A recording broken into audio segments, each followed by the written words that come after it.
আজ আমি অনেক খুশি, কারণ আজ আমি 3 বছর পর স্কুলে যাব। গল্প শুরু করার আগে আমার পরিচয় দেই আগে। আমি মোহাম্মদ জুনায়েদ রহমান জিসান, বাসা গাজীপুর। আমার বর্তমান বয়স 21। বাসাতে আমি, আমার মা রেহানা একজন গৃহিণী, বাবা ফয়সাল চৌধুরী একজন বিজনেসম্যান, আর আমার বড় বোন অহনা বিবাহিতা। এই 4 জন মিলে আমাদের সুখের পরিবার। সোফায় বসে বসে টেলিভিশন দেখছিলাম, মা রান্না করছিল।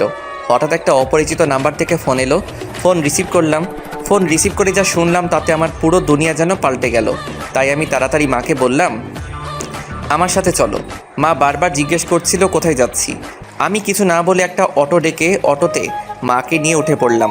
অটোওয়ালাকে একটা হসপিটালে ঠিকানা দিলাম, ওইখানে নিয়ে যেতে বললাম।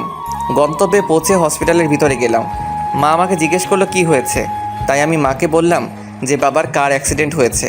তারপর রিসিপশন থেকে বাবা কোন রুমে আছে তা শুনে গেলাম বাবার কাছে যেতেই মা বাবাকে জড়িয়ে ধরে হাউমাউ করে কান্না করছে। আমিও নিজেকে সামলাতে না পেরে কান্না করছি। তারপর ডাক্তার আঙ্কেলকে বললাম, বাবার কি হয়েছে, কথা বলছে না কেন? আসলে ডাক্তার আঙ্কেলকে আঙ্কেল বলার কারণ হলো উনি আমাদের ফ্যামিলি ডক্টর, আর এটা ওনারই হসপিটাল। দেখো বাবা, তোমার বাবার গুরুতর অ্যাক্সিডেন্ট হবার কারণে তিনি প্যারালাইজ হয়ে গেছেন। যদি সময় মতো ওষুধ খাওয়ানো ও সঠিক যত্ন নেওয়া যায়, আর যদি আল্লাহ সহায় হন, তাহলে হয়তো তোমার বাবা খুব তাড়াতাড়ি সুস্থ হবে। এরপর বাবাকে 2 মাস হসপিটালে থাকতে হয়। এরপর বাসাতে আনা হয়। এদিকে বাবার কোম্পানি দেখাশোনা করছেন বাবার পিএ, কিন্তু কোনো এক কারণে তার মৃত্যু হয়ে যায়। আর এদিকে কোম্পানি অবনতি হচ্ছে দিন দিন।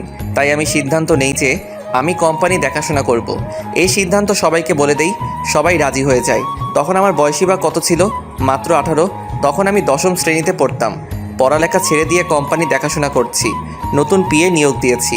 প্রথম কোম্পানি চালাতে হিমশিম খেতাম, কিন্তু আস্তে আস্তে মানিয়ে নিয়েছি নিজেকে। আস্তে আস্তে কোম্পানির অনেক উন্নতি করেছি আল্লাহর রহমতে।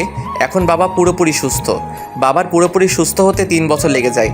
এতক্ষণ যা শুনলেন সে সব ছিল অতীত। এখন বর্তমানে আসা যাক। রাতে সবাই মিলে একসাথে খেতে বসেছি।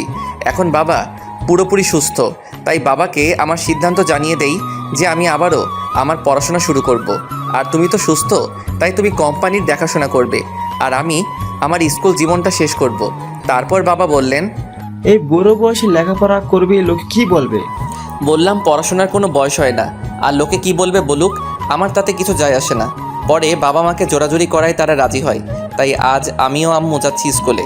আজকে আমি স্কুলে ভর্তি হব, ক্লাস করব, আবার আগের মতো স্কুল লাইফটা এনজয় করতে পারবো। উফ, কি আনন্দটাই না লাগছে। খুশিতে ড্যান্স দিতে ইচ্ছে করছে। আব্বু আগে থেকে স্কুলের স্যারের সাথে কথা বলে রেখেছে, তাই স্কুলে ভর্তি হতে কোনো ঝামেলা পোহাতে হলো না। স্কুলে ভর্তি হয়ে বই নিয়ে বাসায় চলে এলাম। বিকেলে বন্ধুদের সাথে মাঠে আড্ডা দিতে দিতে সন্ধ্যা হয়ে গেছে, তাই বাসায় গিয়ে ফ্রেশ হয়ে খেয়ে দিয়ে পড়তে বসলাম। নতুন বই পড়ার মজাটাই অন্যরকম। পড়তে পড়তে একসময় টেবিলের উপর ঘুমিয়ে পড়লাম। সকালে আম্মুর ডাকে ঘুম ভাঙলো, তাই রেডি হয়ে ব্রেকফাস্ট করে স্কুলে গেলাম। আজ স্কুলে আমার প্রথম দিন। স্কুলে আজকের দিনটা খুব ভালোভাবে কেটে গেল। বিকেলে বাসায় ফিরে বন্ধুদের সাথে আড্ডা দিতে গেলাম, আবার সন্ধ্যায় বাসায় ফিরলাম। গিয়ে ফ্রেশ হয়ে খেয়ে দিয়ে পড়তে বসলাম। এমন সময় টেবিলে বইয়ের পাশে রাখা ফোনটা বেজে উঠল। ফোনটা হাতে নিয়ে দেখি রিয়া ফোন করেছে। আসলে রিয়া আমার খালাতো বোন। কি রে, শুনলাম তুই নাকি আবার স্কুলে ভর্তি হয়েছিস? ঠিকই শুনেছিস। তা তোর প্রথম দিন স্কুলে বাচ্চাদের সাথে কেমন কাটলো? অনেক ভালো। দেখিস আবার স্কুলে বাচ্চা মেয়েদের প্রেমে পড়িস না যেন। আরে না, আমাকে কি তোর এমন মনে হয়? তুই কেমন তা আমি ভালো করে জানি। দেখ সামনে কি কি হয়। কি হবে শুনি? আমি কি জানি, যা হবে তুই নিজেই দেখতে পাবি। তারপর অনেক কথাই হলো। একসময় ঘুমিয়ে পড়লাম। সকালে ফ্রেশ হয়ে স্কুলে গেলাম। ক্লাসে বসে আছি, কিন্তু ম্যাডাম আসছে না। হঠাৎ করে একটি মেয়ে ক্লাসে প্রবেশ করলো, তাও আবার প্রিন্সিপাল স্যারের সাথে। আমরা সবাই স্যারকে দেখে দাঁড়িয়ে গেলাম, আর স্যার বললেন, উনি হলেন আমাদের নিউ ইংলিশ টিচার। উনি আজ থেকে তোমাদের ইংলিশ ক্লাস নেবেন। সবাই মেয়েটার দিকে হা করে তাকিয়েছিল, কারণ মেয়েটা সুন্দর একটা নীল বোরকা পরেছিল। শুধু তার চোখ আর হাত দুটো ছাড়া কিছুই দেখা যাচ্ছিল না। ওর চোখগুলো দেখতে খুব সুন্দর ছিল, টানা টানা হরিণীর চোখ। তার চোখের মধ্যে আবার কাজল দিয়েছে। উফ, মেয়েটাকে যে এত সুন্দর দেখাচ্ছিল তা ভাষায় প্রকাশ করার মতো না। যে দেখবে সেই মুগ্ধ হয়ে যাবে। আমিও সবার মতো মেয়েটার দিকে অবাকভাবে তাকিয়েছিলাম। স্যার চলে গেলেন আর মেয়েটি ক্লাস করানো শুরু করে দিল। আমি বসে বসে মেয়েটার দিকে এক নজরে তাকিয়ে আছি। পড়ায় মনোযোগ দিতে পারছি না। এই প্রথম কোনো বোরকাওয়ালি আমার মনের মধ্যে উথাল পাতাল ঢেউ তুলে দিল। আমি মনে হয় মেয়েটাকে ভালোবেসে ফেলেছি। পরক্ষণে আবার ভাবছি, ধুর, উনি তো আমার ম্যাডাম, ওনার সাথে কি আমার যাই নাকি? ওসব না ভেবে পড়ায় মনোযোগ দিতে শুরু করলাম। বইটার দিকে তাকিয়ে পড়ার চেষ্টা করছিলাম, কিন্তু বারবার এই বোরকাওয়ালির কথা মনে আসছে। ক্রাশ খেলাম, তাও আবার এই বোরকাওয়ালিকে দেখে। মনে মনে আরও নানা রকম চিন্তা ভেবে মুচকি মুচকি হাসতে লাগলাম। তাই এর মধ্যে দেখলাম ম্যাডাম আমার সামনে দাঁড়িয়ে আছে। আমি ভয়ে চমকে উঠলাম। এই রে, এবার মনে হয় পিটাবে। আমি এক অবাক দৃষ্টিতে ম্যাডামের দিকে তাকিয়েছিলাম। ম্যাডাম আমাকে বলল, এই তুমি পড়া রেখে হাসছো কেন? উঠে দাঁড়ালাম আর বললাম, কই, আমি কখন হাসলাম? আমি তো পড়ছিলাম। একদম মিথ্যা বলার চেষ্টা করবে না, আমি দেখেছিলাম তুমি হাসছিলে। সরি ম্যাডাম, আর হবে না। স্বীকার করছি যে আমি সত্যি হাসছিলাম। তোমার নাম কি? জুনায়েদ রহমান জিসান। এত বড় হয়ে গেছো এখনো ক্লাস 10-এ? এর আগে কয় বছর ফেল করেছিলে? হ্যাঁ, আসলে পড়ালেখা এক বছর আগে ছেড়ে দিয়েছিলাম কিছু অসুবিধার জন্য। ও আচ্ছা, ঠিক আছে, এখন এখান থেকে সামনের টেবিলে গিয়ে বসো।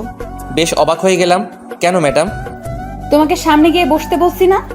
যাও সামনে গিয়ে বসো। তোমার এত কথা বলার সাহস হয় কি করে? আমি আর কোনো কথা বলার সাহস পেলাম না, তাই বাধ্য হয়ে সামনের সিটে গিয়ে বসে পড়লাম। আর মাথা নিচু করে বই খুলে পড়ায় মনোযোগ দিতে চেষ্টা করছিলাম, কিন্তু পারছিলাম না।